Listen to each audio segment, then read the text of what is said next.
아무튼 원래 소프트웨어 공학이 좀 재미가 없어요. 네, 그렇지만 네, 또 듣다 보면 네. 계속 이어서 이제 법제도 관련된 이제 내용을 오거나이제이션 관점으로 설명을 드리겠습니다. 네. 먼저 소프트웨어 사업대가 관련된 부분이고요. 이제 대가 산정 모형이라는 게 소프트웨어 사업대가 기준에 있어요. 그래서 이제 이 부분은 지금 소프트웨어 산업협회에 들어가서 자료실에서 검색을 하시면 다운로드를 받을 수가 있어요. 네, 일단은 뭐 사업용 식별, 대가 산정, 시점 식별, 대가 산정 모형 선정 이렇게 되어 있는데 지금 기획 단계, 구현 단계, 운영 단계 여기 대상 사업 유형들이 전부 다 매핑되어 있고요. 여기 이제 산정 모형이 있다라는 거, 이 모형은 이제 요 대가 산정에 관련된 이 모형이 사업대가 기준에 다 있어요. 그래서 적용 가능 시점이 예산 확보 단계, 사업 발주 단계, 사후 정산 단계 뭐 이렇게 나누어서 지금 동글뱅이로 표시를 해 놓은 거예요. 뭐 기획 단계에서 뭐 ISP 사업 정보전략 계획이죠. 일단은 컨설팅 지수 방식, 정보전략 계획 수립비, 뭐 투입 공수 방식도 가능하고, 그다음에 정보전략 계획 및 업무 제설계, BPR 사업, 그다음에 전사적 아키텍처 그래서 EA/ITA 사업, IS/NPA 사업, 정보보안 컨설팅 사업. 근데 이런 거 실제 그 비용 산정을 어떻게 하는지 그게 다 이제 정의가 돼 있는 거예요. 그래서 그걸 이용해서 이제 예산 잡고 사업 발주하고 뭐 그렇게 하라는 이야기예요. 소프트웨어 개발에는 기능 점수 방식, 기능 점수 방식의 정통법, 간이법. 이게 이제 간이법이 아까 이제 설명드릴 때 평균 복잡도라는 거 말씀드렸는데 이제 그게 적용된 게 간이법이에요.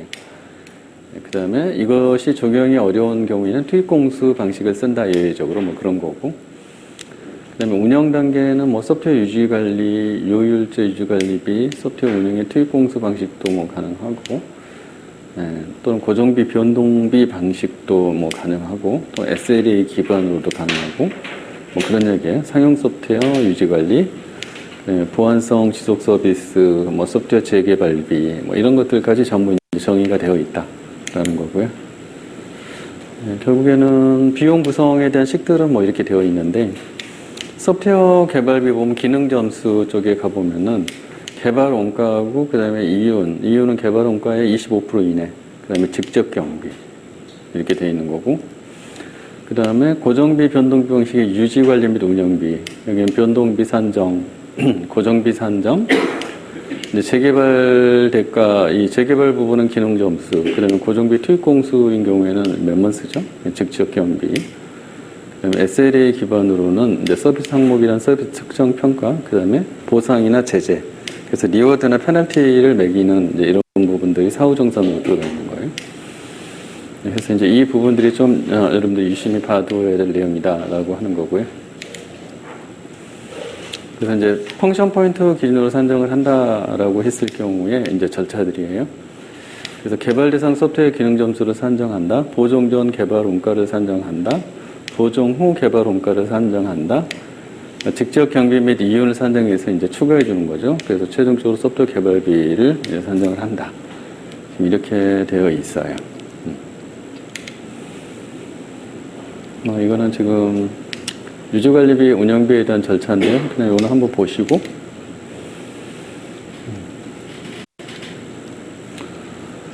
이제 소프트웨어 사업의 핵심 인력 운영 가이드 이렇게 돼 있어서 이제 지금 과기정통부로 바뀌어 있는데 기존에 이제 미래부에서 소프트웨어 사업 관리 감독에 관한 일반 기준 이렇게 해서 핵심 인력 부분에 대해서는 이거는 지금 발주처가 실제 요구할 수 있다라고 하는 거고요. 그래서 핵심 인력 투입에 대한 거를 RFP 명시할 수 있다. 그렇게 했을 때 핵심 인력이 누구냐? 사업 총괄 책임자, 사업 수행 책임자. 그래서 여기는 지금 프로젝트 익제큐티브 임원급의 이제 책임자, 사업 수행 책임자는 PM급 이렇게 되어 있는 거고, 필수 전문 인력 이렇게 해서 기능별로 지금 저희가 이야기하는 그 PL들 있잖아요. PL들에 대해서 명시적으로 요구할 수 있다. 이렇게 이제 해놓은 거예요.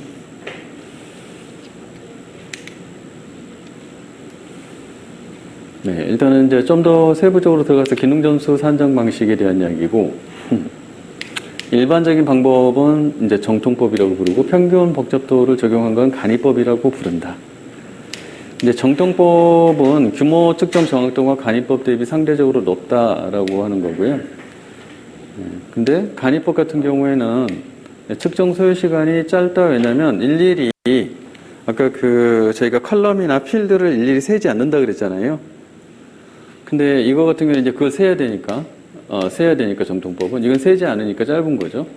그리고 기능 점수 측정 지식 습득 시간이 정통법 대비 상대적으로 짧다. 이거는 지금 그 컬럼이나 필드에 대한 구간이라든지 또는 상중하 이 레이팅을 하는 거에 대해서 알 필요가 없이 그냥 중간값으로 쫙 매겨버리기만 하면 돼요. 그러다 보니까 뭐 굳이 지식을 알 필요 없이 그것만 그냥 대입하면 된다는 거예요.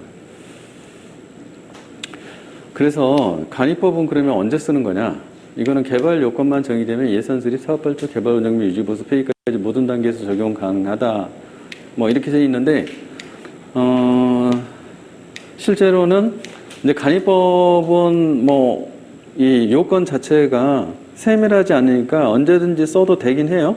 근데 그렇게 쓸 필요는 없어요. 그게 세밀하지 않아서 정통법을 쓸 수 없는 경우에 쓰라는 거기 때문에. 그러면 세밀하지 않은 단계가 언제냐? 결국에는 사업 들어가서 분석 단계 이전까지는 요구사항 정의가 제대로 안 되잖아요. 그러니까 분석 단계 이전까지는 정통법을 쓸 수밖에 없는 거예요. 하고 싶어도 할 수가 없는 거죠. 실제로 컬럼 개수나 필드 개수를 요구사항 분석하고 설계까지 들어가지 않으면 어떻게 다 나오겠어요, 걔요? 그래서 이제 그것 때문에 그런 거예요. 그래서 결국에는 적용 시점이 정통법은 개발 요건 및 요건별 상세 설계 정보가 제공되는 시점, 그 설계 공정 이후부터다. 이렇게 되는 거예요.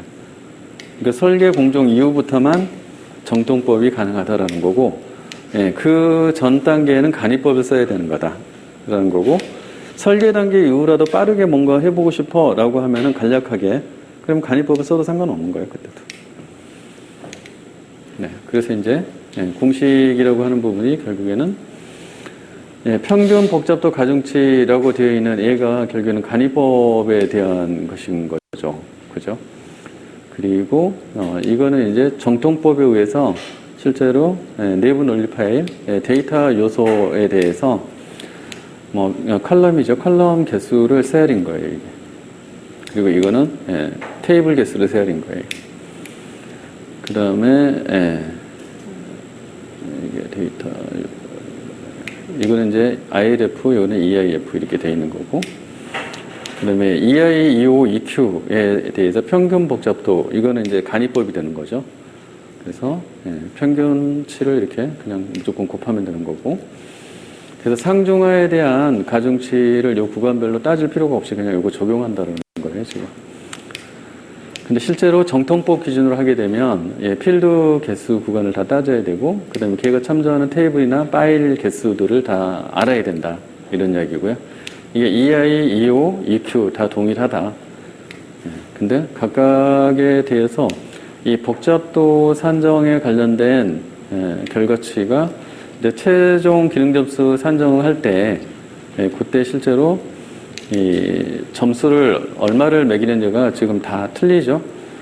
그래서 EI, EO, EQ 이렇게 돼 있을 때 3, 4, 3, 4, 5, 4, 6, 7, 6 이런 식으로 점수 부여가 이제 틀려져요.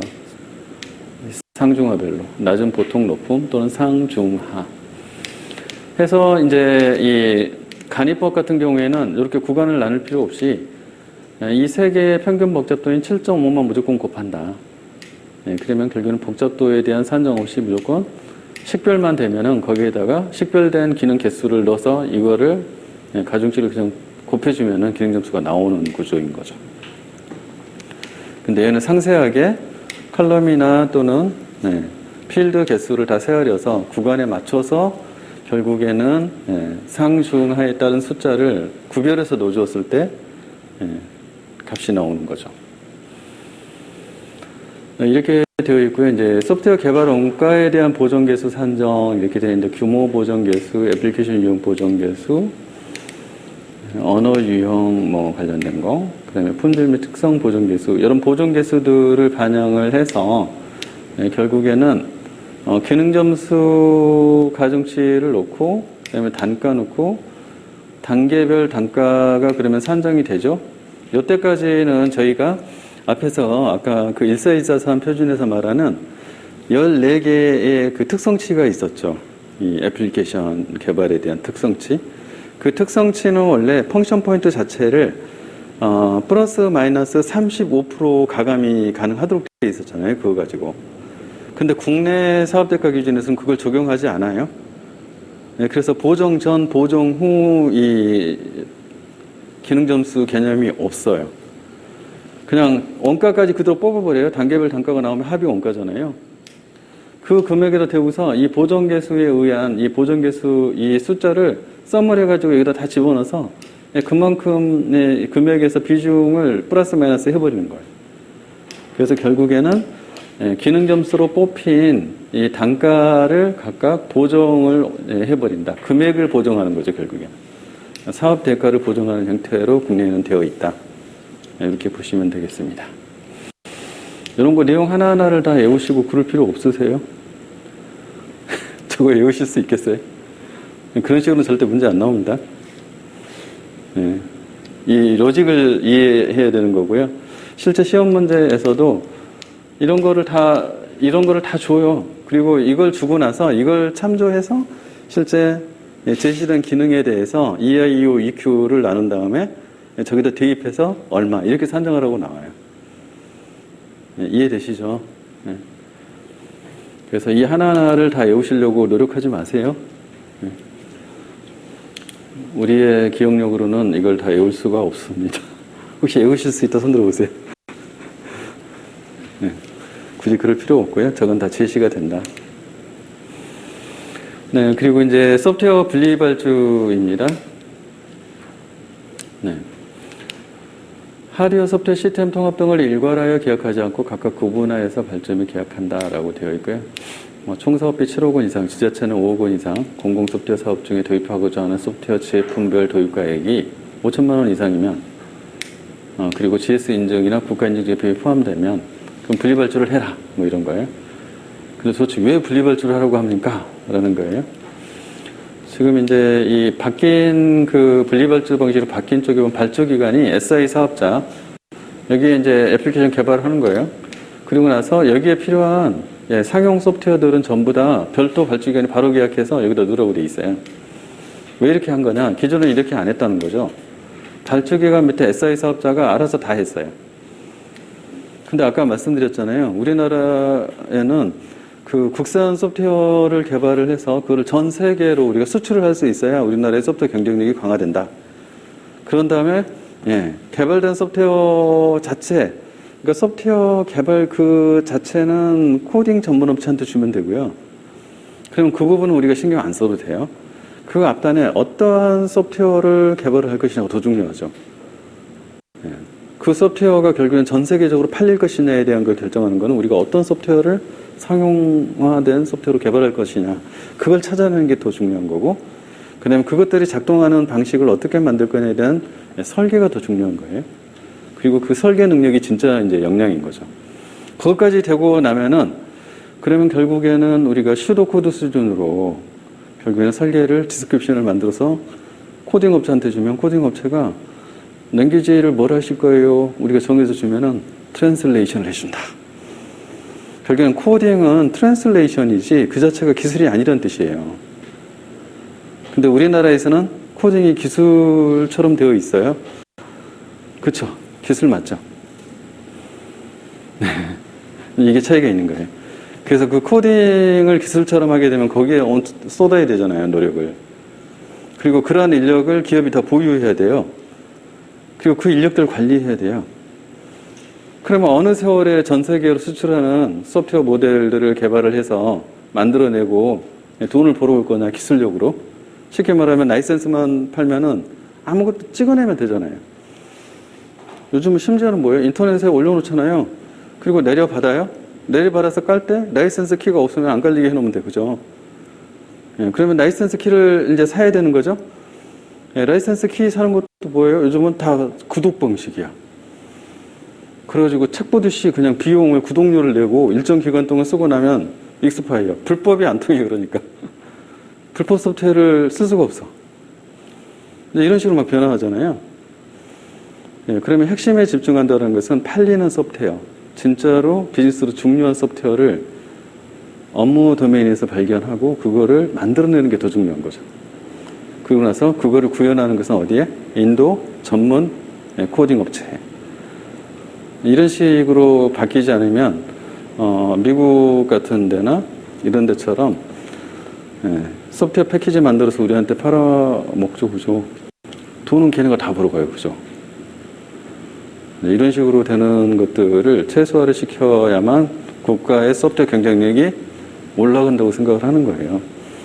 자, 그런데 국내 현실은 뭐냐? 이 소프트웨어 공급자들이 이 SI 대기업자 밑에 들어가갖고 SI 사업할 때 SI 인력을 주로 집어넣는 개발 쪽, 이런 쪽은 금액을 부풀리고, 그 다음에 소프트웨어, 상용 소프트웨어 패키지를 구매하는 돈은 단가를 엄청 쳐갖고 거의 죽 먹고 살 정도로만 돈을 주고, 이제 표현을 하자면, 그러다가 좋은 소프트웨어 있으면은 소스 코드 내놔 그래가지고 지네가 비슷한 거 개발해가지고 직접 팔아버리고, 이렇게 해서 기술 도용하고, 이런 나쁜 짓을 하는 애들이에요 라고 누군가가 말을 했어요. 역시 대기업 SI나 대기업 소프트웨어 회사에 소속이신 분 손 들어보세요. 정당한 지적인가요? 정당한 지적이라고 정부가 생각을 했어요. 그래서 이렇게 바꿔버렸어요. 자, 앞으로는 소프트웨어는 SI 사업자가 사지 마. 우리가 직접 사서 줄게. 자, 이렇게 해가지고 이제 바꿨어요. 근데 이 소프트웨어를 설치하고 나면 설치한다고 다 쓰는 게 아니에요. 여러분들 팀엑스가 가서 저기다가 웹톱이나 제우스를 깔았어요. 설치만 하고 가버려요. 쓸 수 있어요, 없어요? 못 써요. 네, 거기에 설정값들 다 파라미터 잡아줘야 되잖아요. 또는 DB 연동한다 그러면 DB 연동 다 시켜줘야 되잖아요.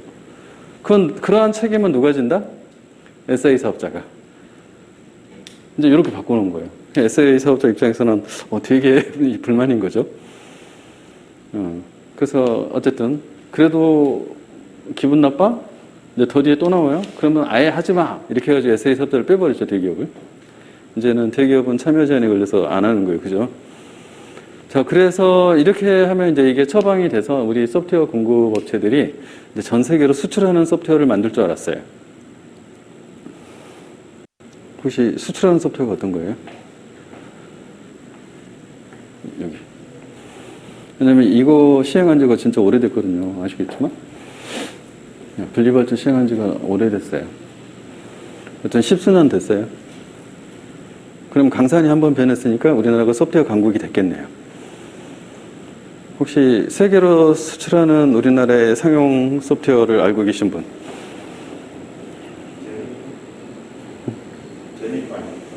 제니퍼. 제니퍼요? 네, 제니퍼 와스 모니터링 소프트웨어. 네, 제니퍼는 세계로 수출을. 원래 제니퍼가 다른 거 베낀 거 아시죠? 네, 있습니다. 매산 너무 비싸니까 그걸 보고 나와서 IBM에 근무하는 그 사장이 나와서 이제 만든 거잖아요. 가지고 매산 소프트웨어에 한 25% 가격에 판 거죠. 그러니까 잘 팔리죠. 어쨌든 또 생각나는 거 있으세요? 잘은 생각이 안 나죠, 그죠? 네. 그러니까 이제 정부가 원하는 대로 되지는 않았어요. SI 대기업 때문에 우리나라가 소프트웨어 강국이 안 되는 거야라고 해서 SI 대기업을 뺐으면은 답이 맞았으면 강국이 됐을 거예요, 그죠? 근데 안 됐어요, 사실은. 그래서 그거는 좀 틀린 것 같아요, 제가 볼 때는. 네, 처방이 좀 틀렸어요. 어쨌든 그렇습니다. 그래서 이제 소프트웨어 산업진흥법 여기에 법제화가 다 된 거고요. 그 다음에 고시에도 전부 다 법제화가 된 거예요. 네, 그리고 분리발주 절차도 만들어서 공무원이나 공공기관들 다 뿌리고 그렇게 했어요. 예, 그렇게 해서 이제 소프트웨어 분리발주 활성화 뭐 이런 것들을 해서 소프트웨어 사업의 품질 향상과 소프트웨어 산업의 경쟁력 제고. 이제 앞에는 다 이렇게 이 수단에 불과한 거고요. 분리발주는 수단에 불과해요. 우리가 소프트웨어 사업의 품질 향상과 산업의 이 경쟁력을 제고하는 데 있어서 많은 것들이 있는데 그중에 one of them이 소프트웨어 분리발주라는 뜻이에요. 예, 그래서 소프트웨어 분리발주를 시행을 많이 오랫동안 해 보았으나 정부가 원하는 만큼 성과가 나온 것은 아닌 것 같아요. 여튼 그렇습니다. 근데 제가 이렇게 말한 거는 이제 지나고 나서 좀 그런 것 같아라고 제가 이야기한 거고요. 네, 혹시 다시 물어보면 역시 그렇게 해야죠 이렇게 대답을 답안지에 써야 돼요. 네, 그걸 틀렸다고 이야기하면 네, 그냥 한계가 이런 거니 이렇게 극복했으면 좋겠다고 쓰는 거예요. 비난하시면 안 돼요 답안지에서는. 아시겠죠? 왜냐면 그 출제자분들이 이런 거에 직관적으로 다 관련돼서 자기들이 만든 거예요. 아시겠죠? 네. 그렇습니다. 이제 분리발주